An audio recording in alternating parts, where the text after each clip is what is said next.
Philosophizing doodle. Yeah!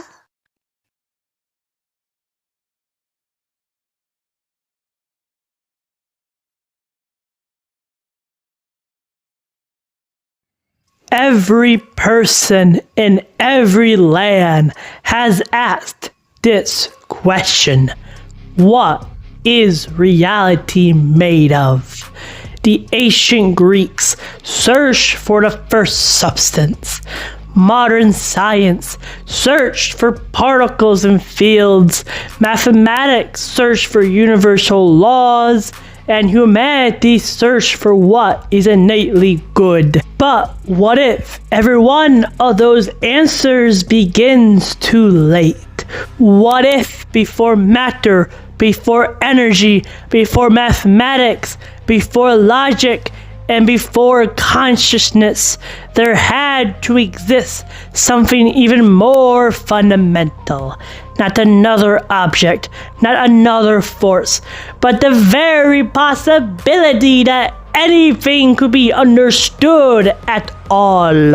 This is where respectivism, the philosophical framework of Partaceyism, begins.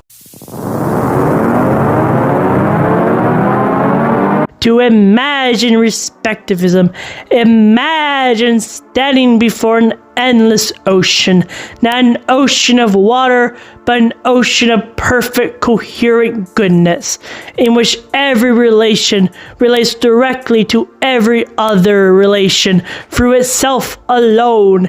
Every star, every atom, every living creature, and every thought you had ever had exists within this infinite sea. Nothing in the sea creates the sea. Everything good and evil alike participates within it. Some move within its currents, some struggle against them, some dive deeper while others remain near the surface, yet none can exist outside of it. Reality itself is participation within the sea of infinite goodness. Participation within it supersedes evil, because evil describes a wave in the sea, not the sea itself. Death loses the sting because existence is the coherence that makes every wave possible. While death is only one wave among many, to die you must first exist. That is a direct relation, and what exists cannot become unexisted simply by undergoing existing change. Nothing can take that away from your existence at this moment, for you can only live or die by the nature of your own existence. Your wholeness is present in every moment in which you are in your current form, and so you can never truly disappear, for you currently exist, which cannot be changed. This is the reality that can make a crying man become a joyful man.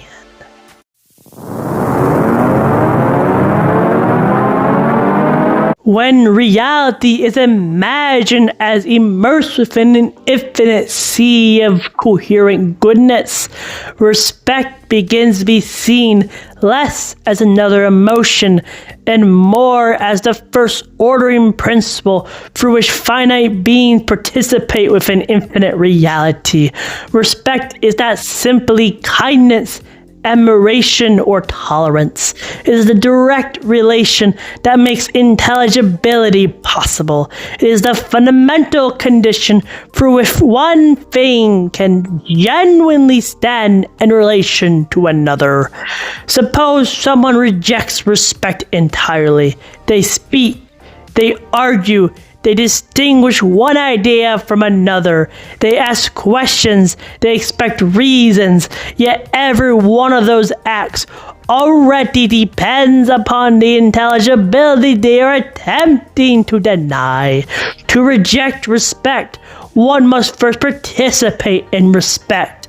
Just as one cannot use language to prove language does not exist. One cannot use intelligibility to deny the condition that makes intelligibility possible. Without respect, nothing could be distinguished from anything else. There could be no language, no mathematics, no science, and no consciousness, and no truth. Reality would not merely become chaotic, it would become unintelligible. Respect is the grammar of existence itself. A book without grammar is no book at all. It is merely paper. Everything that exists participates within an ordered hierarchy of directedness. From respect emerges the ideal one-to-one relation, that perfectly direct relation between two states of change in which one reflects the other without distortion. From this relation comes change, the reconfiguration of relational coherences across time that are direct. From change comes agency, the finite capacity of a being to influence its own trajectory within that structure of change.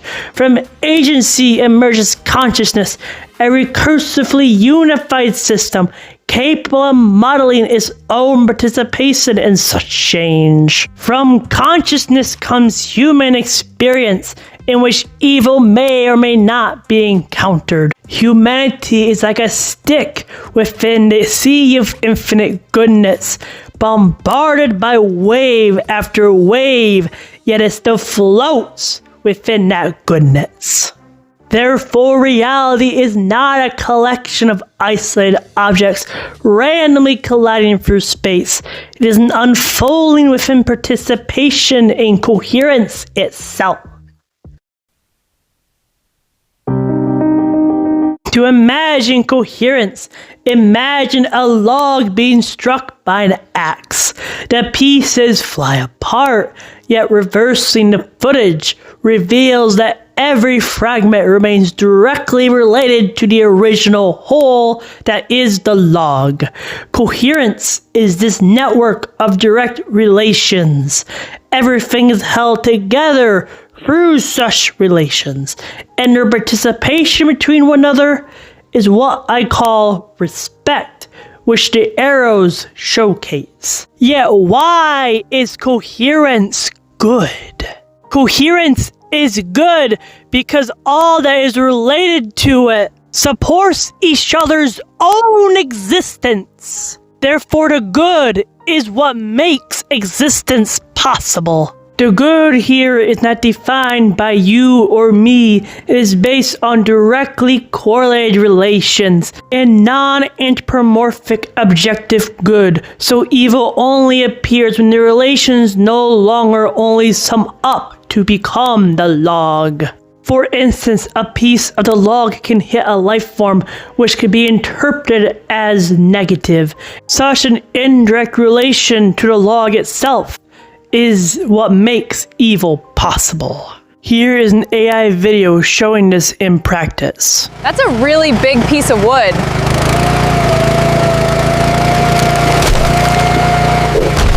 Oh no! Are you okay? But coherence alone cannot explain everything. Imagine a bear walking through a forest. The bear searches for food, protects his cubs, hunts, sleeps, and survives. Everything it does serves the maintenance of its own coherent existence. Yet the bear never asks, should I protect my cub? It simply acts according to the relations that constitute its life directly. Meanwhile, the rock next to the bear does not ask the question because it never experienced the asking at all. Yet, both tend towards greater direct relation within their own surroundings. The rock erodes into its environment and the bear protects its family. Now imagine a human standing in that same forest. The human can help, ignore, sacrifice, lie, steal, create, or destroy. The human asks a question that no instinct or structure can answer. What ought I do? That single question changes everything. The rock follows structure, the bear follows instinct, but the human encounters obligation. All participate in coherence, but only the human is genuinely addressed by that coherence. Structure predicts behavior, but it cannot explain obligation. Necessity is not authority. Prediction is not command. Something more is required within reality itself. For thousands of years, humanity has searched for morality as the answer. Religions established commandments. Philosophers constructed ethical systems. Governments created laws. Cultures developed traditions. Yet, they rarely agreed. What one civilization praised, another condemned. What one generation considered virtuous, another rejected altogether. Respectivism offers a different answer. Morality is not the foundation. Normality, the great ought that gives direction to reality, is. Morality is humanity's attempt to interpret the objective structure of obligation. It is a map, sometimes accurate, sometimes incomplete, and sometimes mistaken. The map is never the landscape. The great ought grounds morality. Morality does not create obligation, it attempts to interpret it. If that is the case, then where does this obligation come from? Science can describe reality, but it cannot command anyone to act. Biology explains survival, but not sacrifice. Evolution predicts behavior, but it cannot tell you that you ought to resist your instincts. Mathematics describe consistency, but not why anything should be valued at all. Logic reveals contradictions, but it cannot obligate anyone to avoid those contradictions. Every explanation eventually reaches the same perceived limit. A descriptive is cannot become a normative ought. Yet, what about the direct encounter of obligation? If I were to see a man begin to drown, do I experience the situation merely as the interesting scene to observe, or do I experience the call to act? When I see a drowning man, describing how the man is drowning does not save him. Only the call to act can save him. Therefore, you cannot fully capture the scene through description alone. If obligation is encountered directly in experience, then it is not merely an abstract ought added afterward. It is encountered as a part of reality itself. In essence, you cannot separate experience and reality. They are both a part of the same thing. And what wills experience?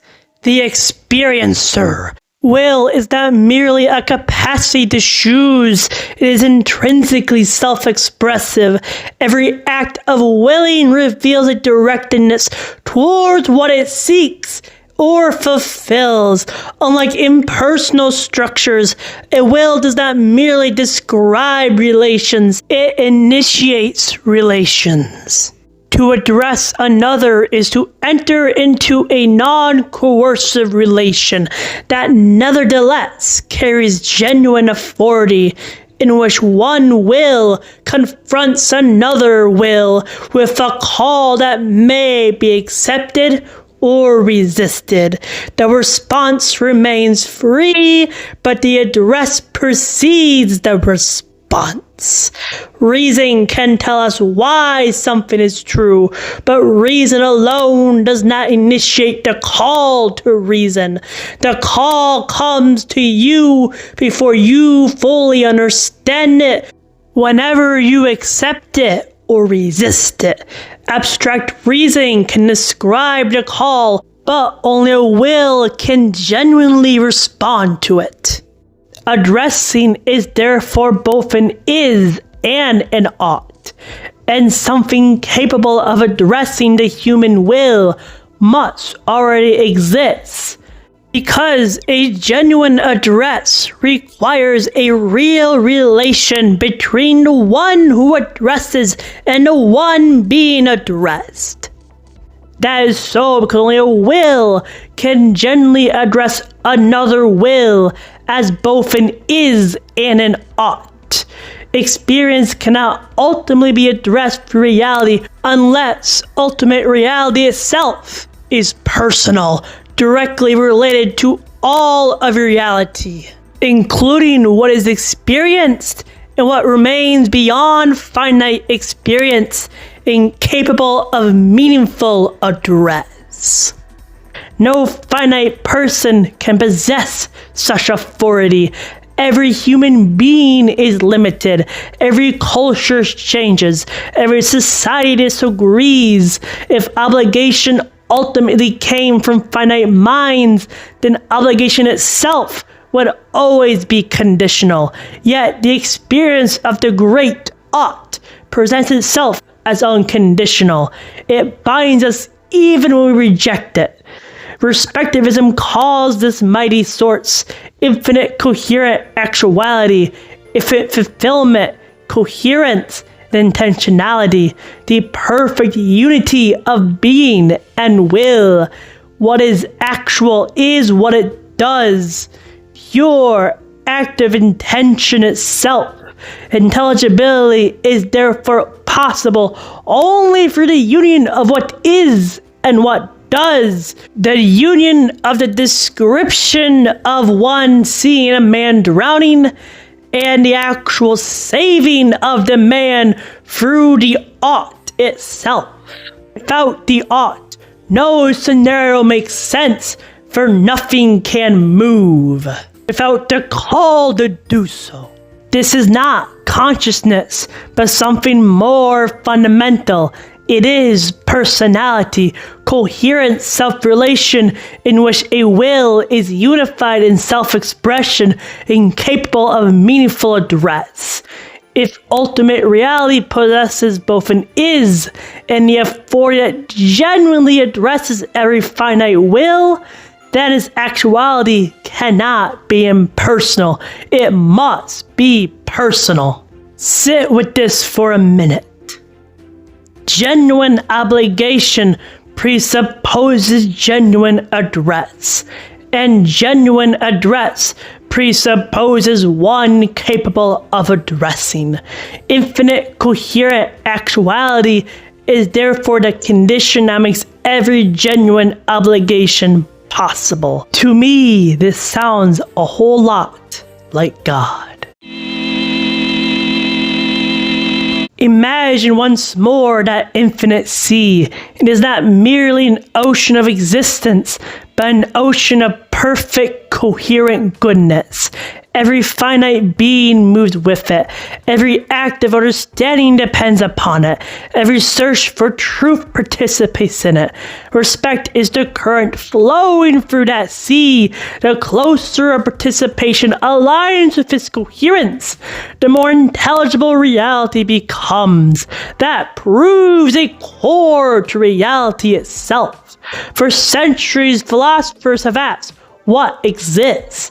Perhaps the deeper question has always been, what makes existence meaningful? Before science, before mathematics, before language, before civilization, before morality, and before even the possibility of knowledge, there must first be the possibility of intelligibility itself.